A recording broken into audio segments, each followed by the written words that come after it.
Ayan guys. Ano? Interview natin si Mama. Ano sa para palagay mo ngayon yung magiging laban? Kaya ba i-upset? Kaya, basta tiwala lang sa sarili at sa taas. Yan.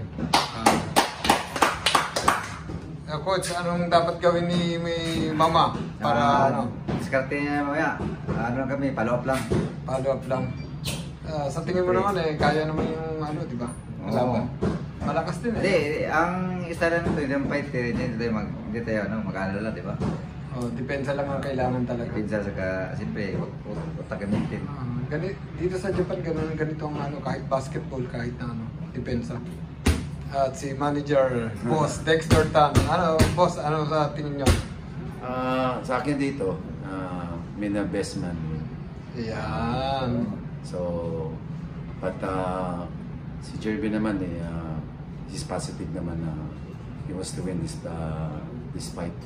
So, for him, God bless na lang. Yan. And good luck. Magandang good luck daw, bro. Good luck na lang sa'yo.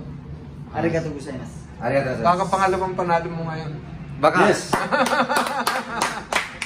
Let's go. Let's go. Baka manalo kami yun, pangalawa na. Tapos na dito. Galing. Oo, ayos. Describe nyo na lang yung channel ni Rio Rice. Pinoy Boxing Rio Boxer Rice. in Japan. Yan. Burning Heart. Yan.